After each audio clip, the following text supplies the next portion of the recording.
Thank you.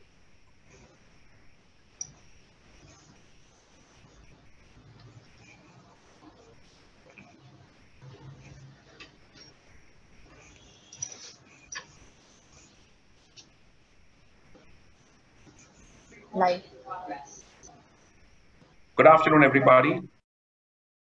My name is Khushroo Panthaky, and I will be chairing this particular session at this third summit of the Indo-American Chamber of Commerce with a theme which is Vision for Accelerating the Indo-US Services Sector.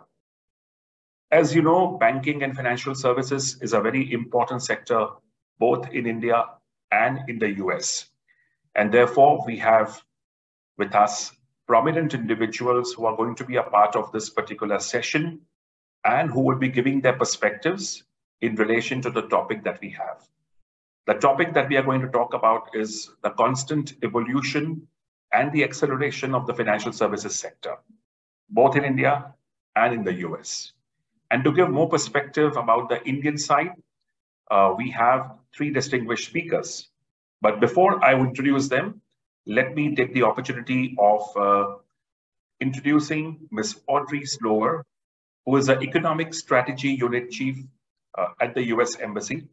Audrey, thank you for being there at this particular session. We also have with us Mr. Jaideep Singh Kalra, who is the Director and the Regional Head of Business Banking in the Northern India for HSBC. And as you know, HSBC is a large financial services conglomerate which operates globally. We have with us Mr. Aseem Chawla, who is a mentor at the NIC Financial Services, someone who is a part of the Banking and Taxation Committee and the partner at the ASC Legal, which is a solicitor's firm and the firm of advocates. We also have with us Ms. Archna Bhatia, who is the owner and promoter of Prosperity Financial Services with expertise on insurance. So these are the individuals who are a part of this particular session today. And in order to put the theme in perspective, I will spend 3-4 minutes on what is the importance of this particular session insofar as the America and India are concerned. So you know that we have a very, very strong relationship with the US over the last 75 years. In 2022, the Indo-US trade relationship completed 75 years. So we are actually in the 76th year of relationship. And India stands to be one of the favorite countries as far as the US trade is concerned. Very recently, our Prime Minister was in the United States. You all would have seen in the social media, on the television, the kind of warm welcome that he received from the US President and from so many others in the United States. That shows the kind of confidence and trust building measures between the two countries. And it is definitely going to percolate to the various services sectors, of which financial services is one of the prominent ones. The commitments which have been made by both the countries in working together and building excellence would never be challenged because both the countries are very, very strong and very, very committed to what they have said. And the proof of the pudding is in eating and seeing the kind of things that they have committed in the past and the kind of results in terms of the progression of both the economies over a period of time. Now, when we come to financial services, we see so many financial services companies which are basically US-based operating in India for so many years, almost like 50, 60, 70 years. I mean, to the likes of the biggest banks of the US operating in India, so many insurance companies operating in India. And I think there are so many joint ventures, etc., which are there between the Indo-US as a part of the Indo-US relationship. Then, of course, we have the Global Capability Center in India of the US origin, which really provides a great opportunity for employment in India. Many of the GCCs have people about 30,000, 40,000, 50,000, and then there are so many operating. So a huge chunk of our white-collar individuals are working with the GCCs, those captives, those shared services centers within India to sort of help these American banks and American companies to operate more effectively and efficiently, given the fact that these are actually being formed in India to ensure that there is a cost optimization, there is a great amount of talent, so there is a higher level of service excellence, and then there are, of course, efficiencies as well. The CEOs who run the tech and the FS businesses in India and in the US would be seen over a period of time where a lot of individuals who are of Indian origin have been at the helm of affairs, have been at the top level in these companies which are a part of financial services. For example, you may see so many Indian CEOs heading the banks, heading the insurance companies globally, and particularly in the US, and of course, not only within financial services, but also in other sectors as well, such as technology, such as food and beverages, and of course, many other sectors. But what is something which is constantly changing and constantly evolving is something that we're going to talk about today. And that's basically the theme in terms of digitalization and acceleration of the sector in both the countries. In today's world, the financial services conglomerates have millions and millions of transactions on an annual basis. And these need to be processed very quickly. They need to be running very efficiently. They need to delight the customers with a fantastic service experience. They need to bring in more efficiency in the operations. They need to be proactive in terms of the requirements of the regulators, where such requirements can be furnished to the regulators at the click of the button. And therefore, automation, technology, digitalization play a very, very important role in this particular relationship. And to what extent India and US would be banking on each other to avail those synergies and to avail the benefits of technology and digitalization in both the countries, because both the countries are at the top when it comes to technology and innovation. And without such great technology and in innovation and digitalization, nothing would be possible in terms of better profitability, better quality of service, and cost optimization. So this is basically the tone that I wanted to set in terms of the overall relationship that the countries have with each other and the kind of expectations that we have.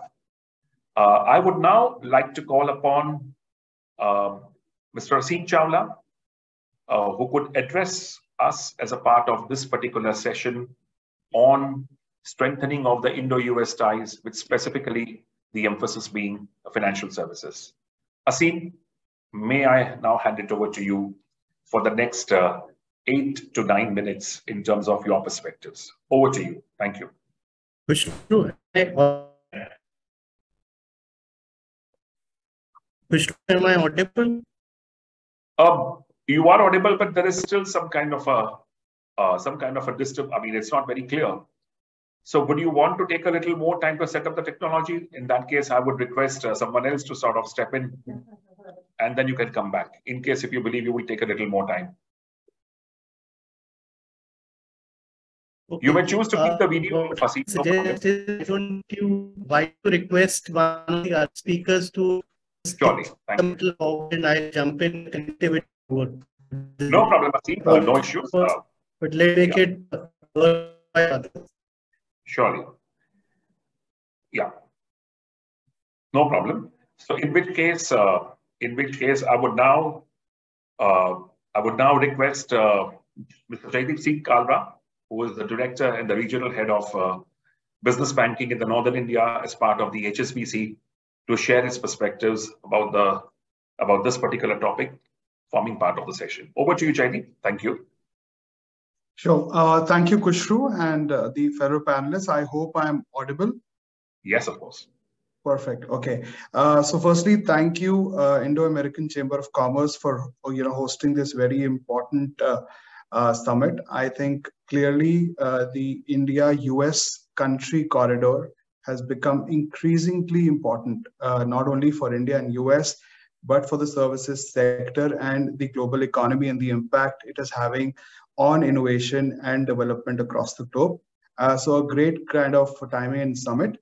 And also one thing we see behind these, summits, we see very strong improvement in global exports, in particularly the India-US corridor.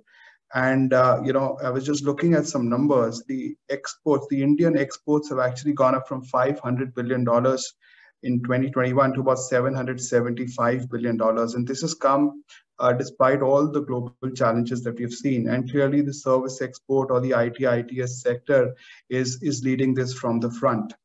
Now, in order to understand, how these forces are, what are the forces which are driving these exports and service exports, and more particularly, how they're impacting maybe the financial services sector, I'm going to use a much used acronym. Sorry for that. We may call it 4Ds or 5Ds. And obviously the first D, which is the most important, is democracy. I think this is the real binding force for a lot of export, a lot of globalization and demand which is getting generated. And moving on, I think the other Ds are more reflective of the technology being assimilated, absorbed by not only the service exporters, but also the financial services firms. I'll start with data. I think today there are so many use cases of data. I mean, there's a lot of data which is being mined not only from global, big data sources, whether it's the internet or the internal data that is getting generated. And financial services firms again generate a lot of data and use a lot of data. Now, these data points are now being increasingly used to help not only lend to companies in a very seamless manner, more importantly, exporters, because we need to be able to assess the health of let's say a buyer in a different country, and therefore these availability of this data through various sources become very, very good for supporting the service exporters. Then obviously this data is also being used in India now from an ease of doing business perspective. A lot of regulatory reporting, which is required for any kind of exporter or a cross-border payment, is being eased out by increasing use of this data. Next D, we all love that, and we have seen that being adopted in all spheres of our life, is obviously digital. And the whole digital journey for any company has really kind of moved post-COVID, not only with increasing adoption, but very basic things where we saw service exporters struggle in the past was that how do you regularize your exports? Every service exporter or a software exporter from India has to get its exports regularized, that they receive funds. And all that is being digitalized by banks like HSBC, so that experience again improves. It helps the SMEs to export a lot more. And then again, tracking of cross-border payments. Now, these are small things, but for an exporter who's, let's say, a software exporter, selling $500 worth of SAS, software as a service export in the US, they needed to track these payments. All of that is now being increasingly available through digital platforms of banks. So hopefully that helps an exporter sitting in India or in the US, or SME exporter, to actually do business seamlessly in the other countries. Now, the third D is obviously my favorite, and I think we all love that. It's the demography in India.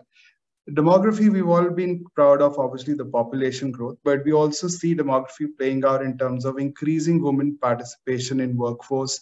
And that's a big game changer. And that all is now has to be obviously enabled so that we have increasing women participation. As a bank, as a financial institution, we are developing products where we can actually support women entrepreneurship. We can also, we're also looking at how the employee banking solutions to these service companies can be developed in a way that it adds value to the overall well-being of an employee. So I think demography is also playing out that a lot of these service export companies are actually now based in rural areas or semi-urban areas, and how through a combination of digital and data, we can support these companies in getting the best-in-class, banking financial services. And finally, I will end by obviously the most important D, which is probably demand. I think demand is playing out in various ways. We see very strong domestic demand for service exporters. The service economy in India is obviously growing, and that's become a very attractive standpoint for global companies to be operating in India, whether it's the likes of Google, Microsoft, etc. Demand is also playing out, I think, where Indian service exporters are able to branch out and serve multiple countries using, let's say, India or US as a base. And we are kind of assisting that, demand kind of, enablement or fulfillment by way of extending our presence in 50 countries to these service exporters. So I would, a long one, but, just to kind of summarize, I think these 5Ds are clearly, really enabling the service exporters. And there's a lot of potential in the India-US corridor from, HSBC perspective. Thank you. Thank you, Jaideep, for that very brief but very inspiring perspective about how banking is operating and how one can leverage on this particular financial services arm, which is the backbone in any sector. Because today, in order to have a sector success, banking is extremely important. I mean, it can be any sector. Without funding, without loans, without investments, that particular sector is not going to be sort of successful. So thank you for sharing that perspective. Taking into consideration the paucity of time, maybe I would now request Archna. Archna, if you could just share your perspective about the kind of insurance industry that you have experienced in both these countries, the kind of synergies we have, and the kind of benefits individuals have who are of Indian origin living in the United States, where such policies are available in India, and they can really maximize in terms of the benefits that are there for this. Over to you, Archana. Thank you, Khushroo, and thank you, the Chamber of Commerce, the US-India partnership, and the summit, and all the people who have taken this initiative to for this forum, because this is going to help and update a lot of people who don't know or are not aware of a lot of facts and figures about US-India relationships. So let me start by sharing my screen. I hope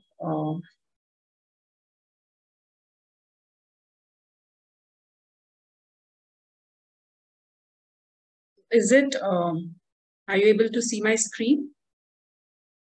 You could help me understand. Yes, it is. Thank you.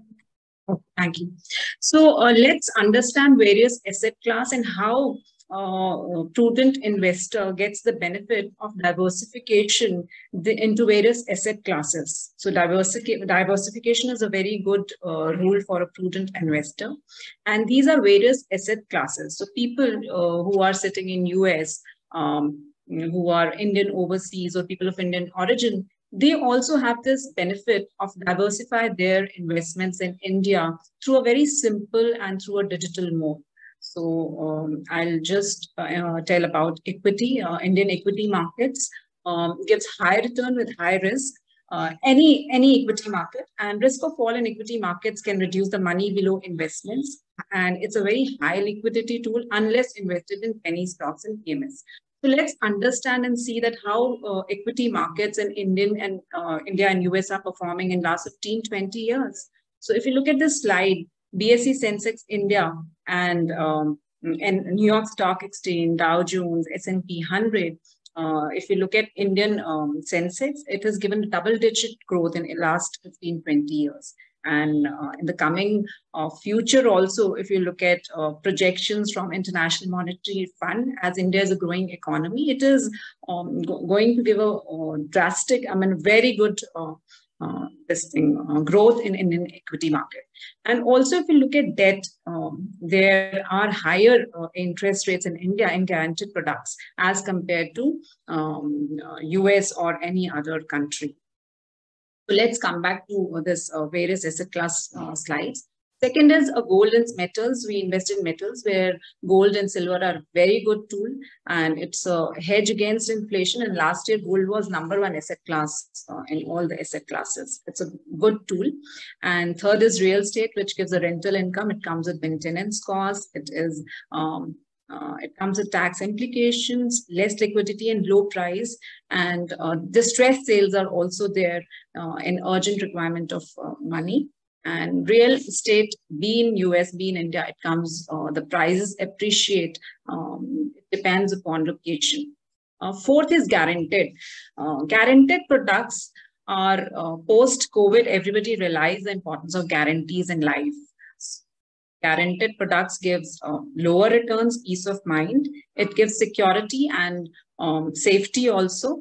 And if you look at guaranteed products in India, it gives a return of 6.5% to 7% till the time you live. And protection is also very important post-COVID, everybody has realized. So in how insurance works is it gives you guaranteed income and guaranteed products, and it includes protection also. So that's why insurance products, if somebody buys from US, how it is going to benefit them. So let's understand that also, and how through digital mode, it's very easy to invest for them. So any customer, being an Indian customer or an overseas Indian, they can invest in India while sitting at their own country. Only the network should be there to use the digital mode. So it's very easy to invest in India. Fourth, very important is documentation. How's the documentation? Is it easy or is it tough? So there is almost paperless documentation for NRI proposals, and everything is digital. You need not to have Indian bank account, any Indian proof. Everything is on digital mode through eKYC. And it's getting updated. The services are so smooth through chatbot. You have e-insurance policies where you can keep it in DigiLocker, not only for one company, across all the companies. And there's a 1-hour issuance. This is the current situation. I'm talking about Indian services, which we are providing into insurance, which the insurance companies are providing it to clients, and clients across the globe, not only India. Everything is through video verifications. There's such a smooth journey, and everything, the renewals through apps, websites, and even the transfer of money. So RBI allows acceptance of foreign currency for premium, that is through NRE account, from FCNR account, or from foreign bank accounts, from Wells Fargo, from HSBC. So it's very easy to send money also. It is very easy to buy also. And it's very easy to repatriate also, as RBI allows to accept foreign currency also. It's easy to repatriate also. So if we receive money in foreign currency, we can pay it back in foreign currency, in any part of the globe. So this is also one of the benefit and reason that why people are investing in India. Very important reason which benefit a lot of people from United States, that is an exemption to NRIs from paying GST on life insurance premium, as any exports of goods and services where the money is received in foreign currency, there is no GST for that. And if the premium is received in NRE or FCNR bank account. So it's a very good benefit. And very important benefit is taxation. So this is a tool where the maturity is tax-free in India. As per double taxation avoidance agreements, the tax implication in United States, it's only 10%, that is on gained amount. So otherwise, in any other financial tool, the tax implications are more. So this is one product. This is one of the financial tools which is giving guarantee in debt market, and in equity, it is giving a better return, tax benefit, ease of investment, ease of repatriation, and buying from your own country, any country, and everything is through digital mode, and it's a very smooth journey. So that's it from my side. And if there is any question, Khushroo, you can ask me now or maybe on a. Thank you, Archna. Thank you, Archna, for that lucid but very impressive perspective about how insurance operates in the two countries and what kind of benefits the residents of these countries have. So really appreciate that. What we can do is we can sort of, park the questions for a later time once all the speakers are done. So Gosh. Thank you once again for this. And Aseem, in case if at all the technology is fine and up running, maybe I could request you now.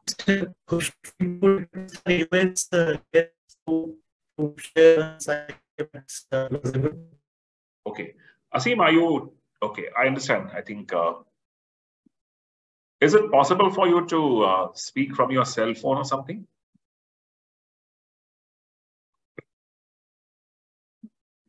Okay, no problem. We can try again later, no issues.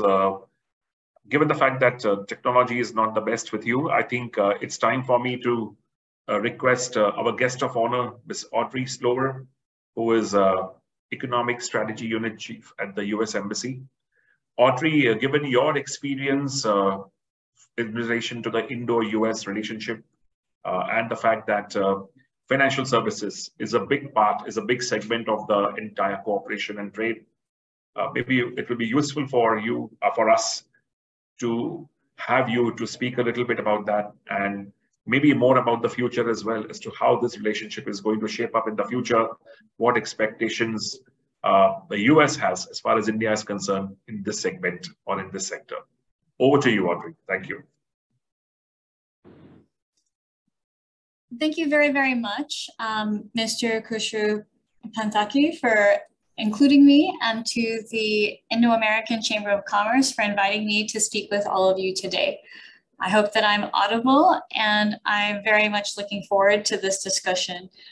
I would agree with your opening remarks that our cooperation is really essential for the growth of both our countries. And as we heard during the recent visit of Prime Minister Modi to the United States, our president, President Biden, said that this relationship between the United States and India is going to be the most consequential of the century. And so it's a huge priority for us, and we're really grateful that we're having these conversations. And I really appreciate your question about how can we meet these expectations, because I think that there is so much positive momentum and so many great there's such a great sense of engagement. We really need to take advantage of this time so that we can really move things forward and we can meet those expectations and go beyond them. So I mentioned that during Prime Minister Modi's recent visit to the United States, there was a lot of wonderful energy around that visit. During that time, President Biden and Prime Minister Modi affirmed a vision of the United States and India as among those of the closest partners in the world.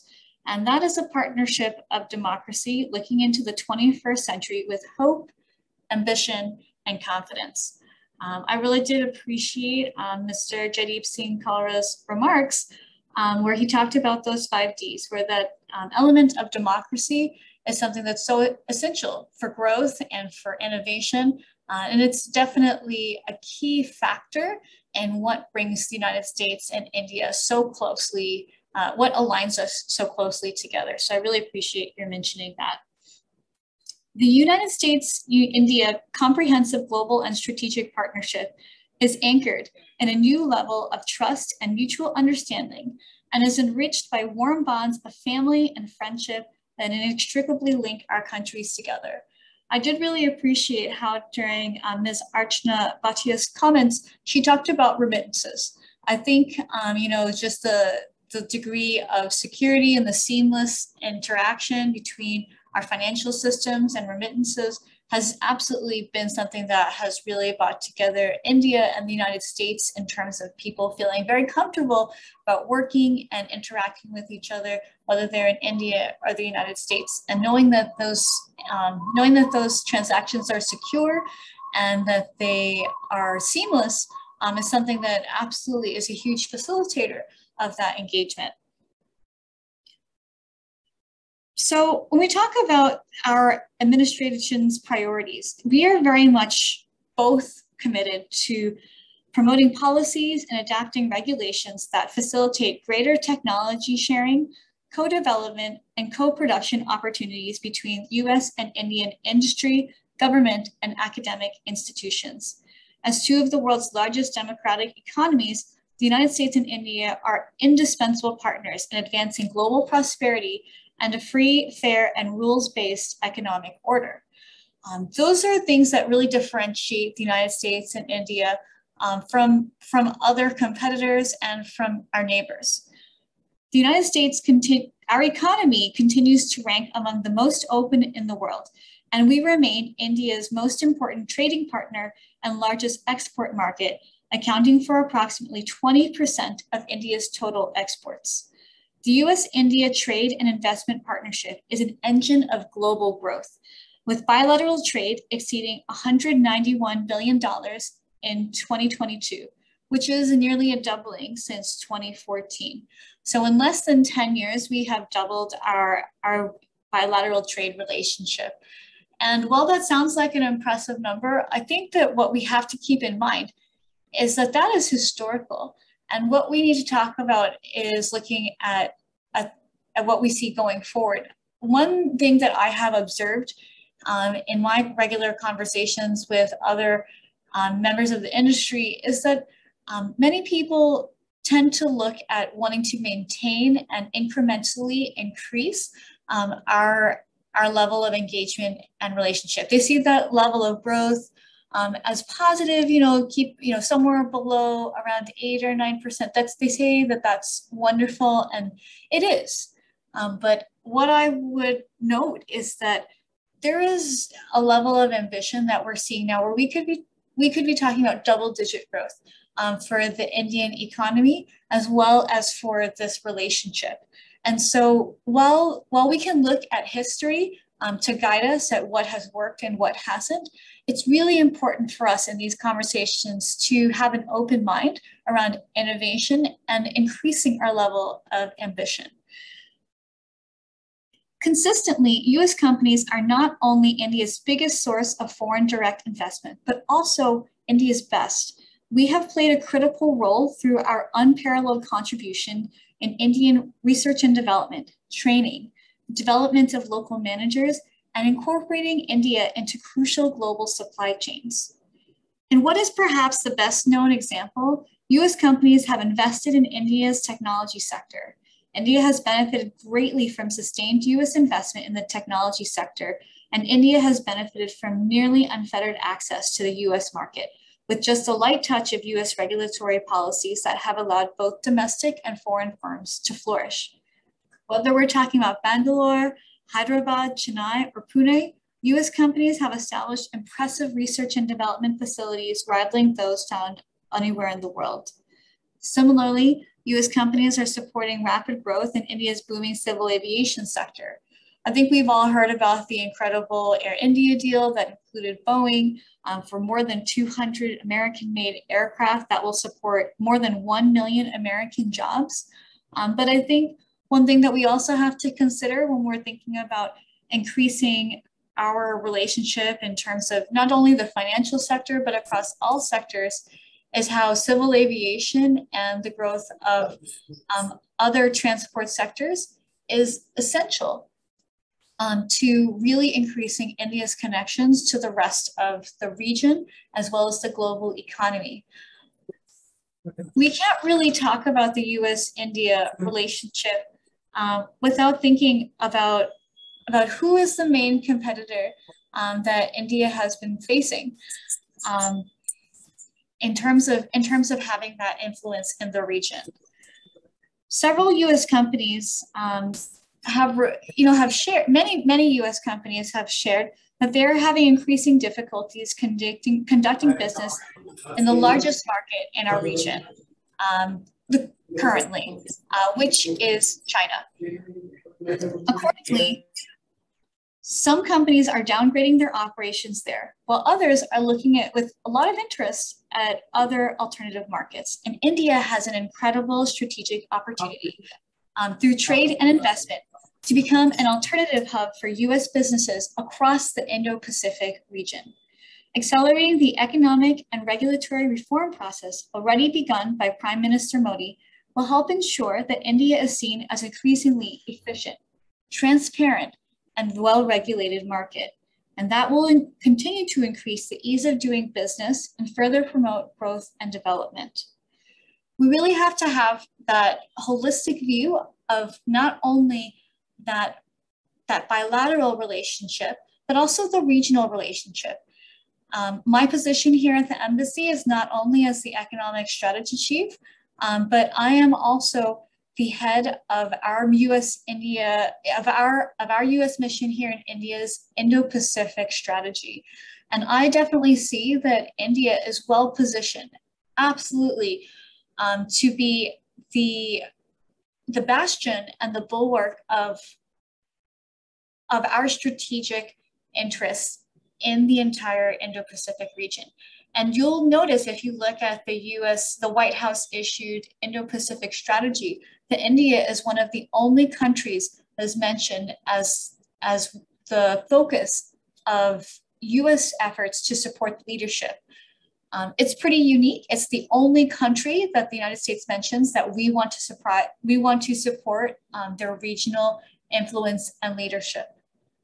And so that absolutely applies here. Now, I don't want to take too much time, but I would mention that there are many reforms that India has already undertaken to try to move that momentum forward. Finance Minister Nirmala Sitharaman has increased health and infrastructure spending dramatically, which improves the level of confidence that investors as well as Indians have in their own country, and also makes it so much easier for supply chains and networks to really engage here in India, where unfortunately India has had less of an advantage in terms of logistics and transportation costs compared to other competitors in the region when it comes to the global supply chain. There has also been financial reforms, including long-sought liberalization of the insurance sector, such as creating an Indian Development Finance Corporation, and finally establishing a bad bank to take on state-owned banks' bad loans. They were also able in the summer of 2021 to successfully push through a repeal by Parliament of some controversial retroactive taxation laws as a much required step. Important reforms such as the adoption of GST, investment liberalization, and the new bankruptcy laws are welcome, but more needs to be done. Some reforms, like reviving the financial sector and expanding infrastructure, are underway. But one reform, which honestly I hear about all the time from investors as well as other corporates that are operating here in India, which seems to get less attention from policymakers, is that we do need to continue improving regulatory transparency and certainty. While digitalization has really reduced corruption and has really increased transparency, it's really where things get stuck that I think most people, most corporates and business people operating here in India notice that that's where the transparency tends to end. And you don't necessarily have that much certainty about how long it's going to last, whether you might be at risk of that kind of scrutiny. And it's something that, you know, while companies don't necessarily love all different new regulations or reforms, if they can understand them transparently and feel that it's certain, they have a much easier time learning to live with them when the rules are clear. And Indian industry has a better chance to offer opinion and input into that policymaking and regulatory process. Of course, there is an incredible relationship that we have here in India, and we're very grateful to be a participant in that. We would like to see greater US trade and investment, as well as a strong environment protecting intellectual property. That will absolutely increase flows of capital and further share intellectual know-how and partnership. And that is something that will absolutely very much apply to the financial sector.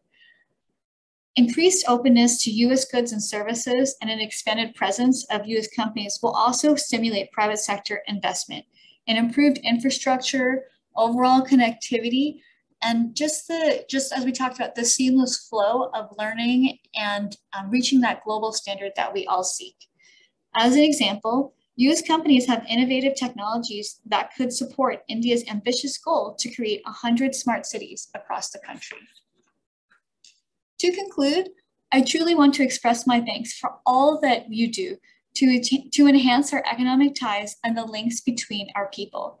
We are participating in and contributing to the most significant period of growth in the history of the US-India relationship. We're excited about continuing our strong partnership with businesses as a cornerstone, both in our efforts to build off of reforms such as GST and to expand the 21st century relationship with India, working together to advance a free and open Indo-Pacific that also reflects our shared economic and democratic values, including not only rule of law, good governance, protection of fundamental rights, but also free, fair, and reciprocal trade and investment relationships.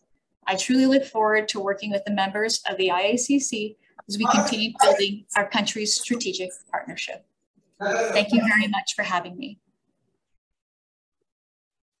Thank you, Audrey. Thank you for that very detailed perspective about how this relationship has built up, what are its expectations, what are the commitments, and how it is going to fly in the future as well. So that was very interesting and very thought-provoking as well. So thank you so much. Khushroo, can I jump in yes, now? Of course.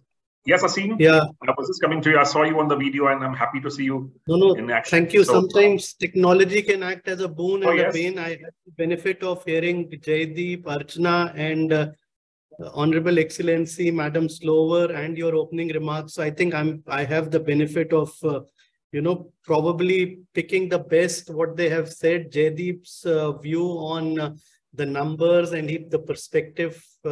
He's a very passionate banker, I know.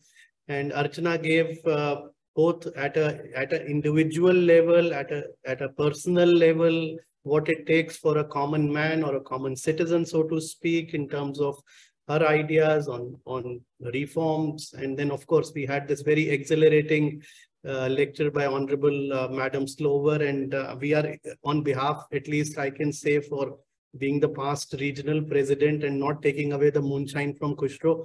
We are grateful, ma'am, for your kind words on relationship and the work which the chamber has done. And I can promise you, as the national leader, at least on the taxation bit, that there was a lot of effort which the chamber did put in getting the rollback on that ghost of Vodafone, which finally in August, September 2021, we had the rollback of the retroactive taxation. But then there is one more ghost which still has to disappear, is with regard to the digital taxation and the equalization levy and the unilateral measure. We are aware of the USTR viewpoint on this, and we are equally aware that conscious that for the moment, those precipitative actions have been kept in abeyance, and hopefully the world, including India, will have a unison in terms of voices and with regard to how digital taxation should work, and the levies imposed by various nations, including India and the rest of the world, should get withdrawn in terms of the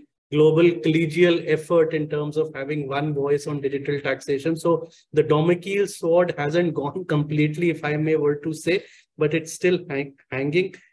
Since you are at the helm of strategy, both at the Indo-Pacific as well as at the heading the strategy unit here at the council, I think there are a lot of takeaways both at the macro level and at the micro level. I mean, the spending by the private sector is a matter of concern, but I think in times to come and with the recent initiatives, I think those spending both at the private, so far the public spending has kept things ashore, but if the private sector, which we all are looking that if it does pick up, I think that will be a great boost and a good tailwind, so to speak. The power of Indian middle class in terms of financial services boom, which was alluded by Archana as well as Jaideep, the numbers are very staggering. I mean, it is widely expected that we will have 180 million middle class households by 2030, which I understand probably is 1.5 times higher than in terms of the number of the household. I'm not talking per capita, but purely in terms of head count. The aspect with regard to transparency, I think much is being done with the Right to Information Act and the vigilance by various state-owned enterprises trying to be more open in terms of sharing information, etc. I think there is a wider tendency. Of course, there will be concerns with regard to the data protection bill, and that will, I think, put fingers, or rather put on spot all of us, regardless of the country of origin of the enterprise, whether they are Indian or US based or otherwise. So, and insofar as the reforms and liberalization on the insurance sector, personally speaking, I've been on the board of one of the large state-owned insurance companies. The government, with liberalizing the FDI regime and approving 100% FDI for insurance intermediaries, and the insurance sector capping FDI, which I think Khushroo and his team can speak more authoritatively, enhanced from 49 to 74% in the budget 21-22. I think with a lot of insurance companies now getting listed, and the consolidation is happening all across the board, both on banking as well as the insurance sector, I think we will see better level, not only better services which the customers are experiencing, but at the same time catering to different parts of India. I mean, we are one nation, but more varied than EU. So you must give us some credit for 6 years of successfully sustaining the GST, comparing to a GST regime in a European Union, and what India has been able to at least put in place. And hopefully the creases get ironed out with every year.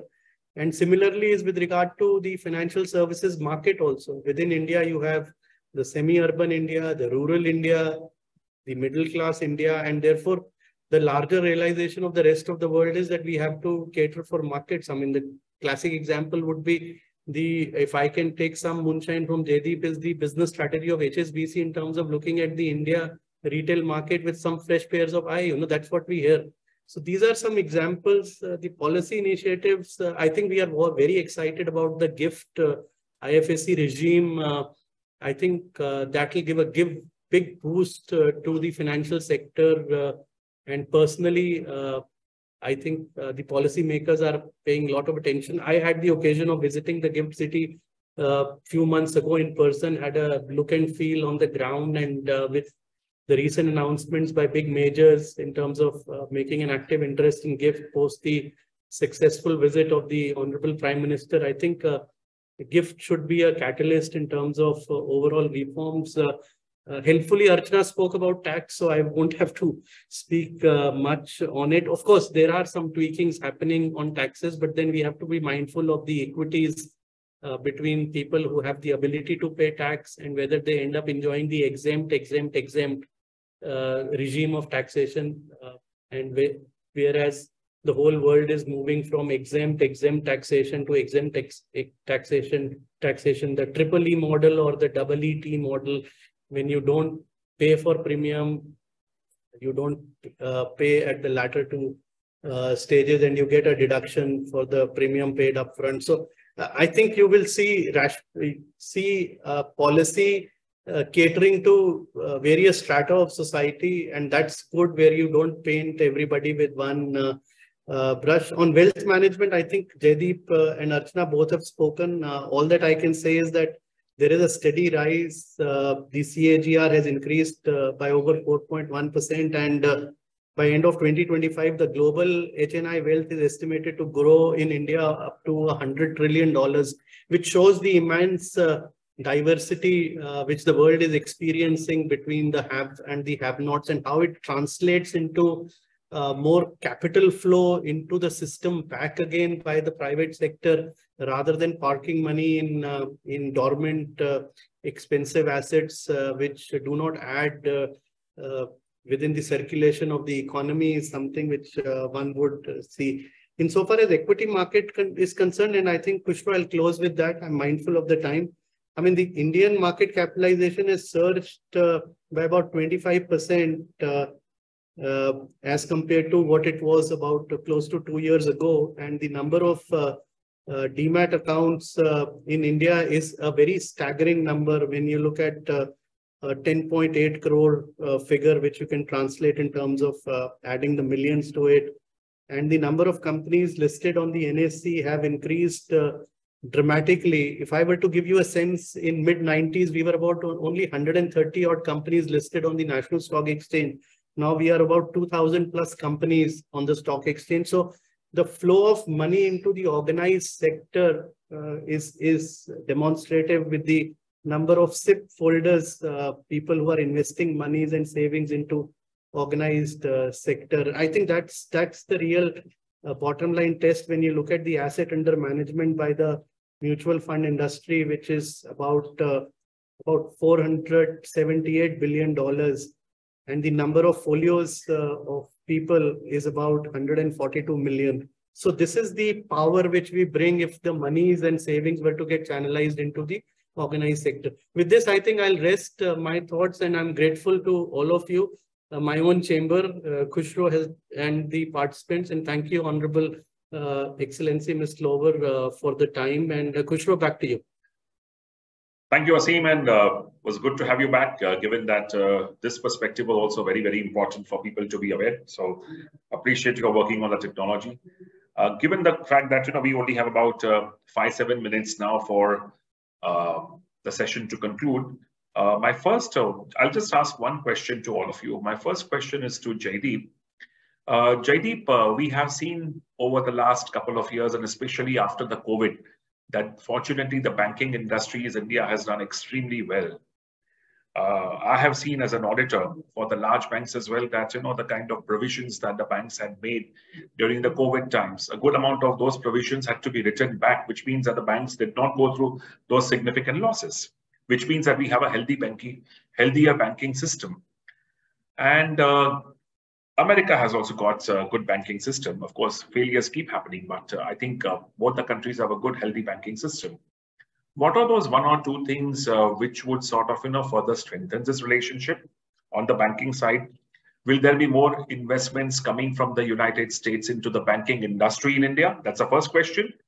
And the second question, according to me, would be that what would be your advice and what would be the process if a bank from India would want to get into the United States, into the US continent? What kind of facilities, what kind of benefits, SOPs Indians Bank would have in the United States? Although we know that SBI operates over a long period of time, but there are many others as well.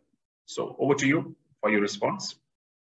So I think firstly about the whole COVID, impact of COVID and the subsequent kind of, right backs. I think one thing which really stands out in India is the way RBI and the government intervened in a very focused and a very timely manner to offering additional lines of credit through ECLGS, etc.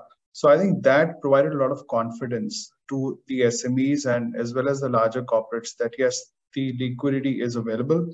And also it kind of came in, through the banking channel. Therefore, the banks again had a lot of confidence in supporting their customers through this very deep cycle. So I think that's really stands out. And I think we've seen that in the past as well. The Indian Reserve Bank and the government have kind of acted in a very, very fiduciary and a very, I would say in a very reliable, resilient manner in times of crisis. Coming to your second piece, see, I think what we're really seeing is, I think the audience is about service exporters, right? What we are seeing is we see a lot of not only banks, but a lot of service exporters in general kind of, look at US as a major destination. To tap the US market, but to obviously get branded, there and, products which are cutting edge and therefore using that as a platform for global market reach, etc. So as a bank, what we see is that firstly, I think each one of these companies needs to treat themselves as a corporate. So we have started supporting even startups, smaller financial institutions or smaller entities who are going global. I think because they should not, they should be completely compliant, from day one. Second is, I think, about convenience. Banks are offering financial institutions or service exporters the ability to onboard in multiple. So, for example, HSBC, if you were to open an account in India, you can simultaneously open an account in the US without really the need to travel. So, convenience is very important for facilitation of this cross-border trade.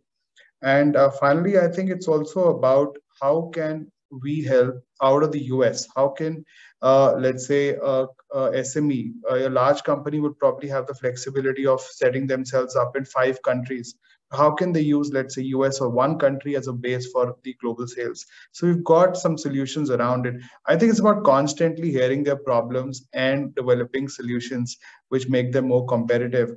So it's a constant process.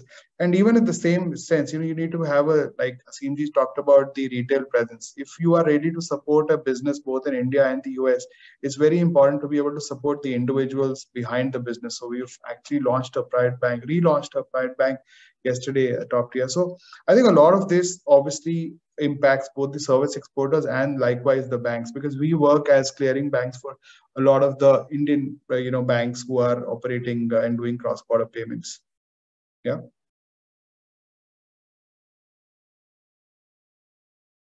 I think you are on mute, Khushroo. You're on mute. Thank you. Sorry. Thank you. Yeah. Thank you for that. I think was very clear from your sharing the thoughts, and I believe the road ahead is going to be definitely more welcoming on both the sides in terms of opportunities, not only on the banking, but even on the investments front as well, given that India always provides a much higher rate of interest to the foreign shareholders compared to the other parts of the world. So definitely, if the hindrances are eliminated to a great extent, then the ease of doing business in India is definitely much better now compared to the past years. Things are going to be much better. I'm just informed that we have only a minute or so, so I will not be asking any further questions to anyone because the countdown for the next session is going to start. So just to wrap it up, I think this was a wonderful session in terms of you all coming in and sharing your perspectives and thoughts about the financial services industry. This is one industry which is the future in terms of strengthening the ties between these two countries, and of course with many other countries in the United States. A lot of emphasis, a lot of focus, and myself, having been in this industry as a professional, as a chartered accountant professional, been involved for the last so many 25, 30 years, I have seen that whatever changes have happened in this industry over the last 5, 6 years on account of automation, digitization, and the kind of relationship that these countries have developed over the last 4 or 5 years, I think India is in for better times, US is in for better times, and we all will benefit from some of these synergies and some of these initiatives that the two countries would take in working together, in building a common platform and leveraging on each other as well. So that's my concluding comment. And thank you, all of you, for being a part of this particular session. Indeed enjoyed with all of you. And over to you, back to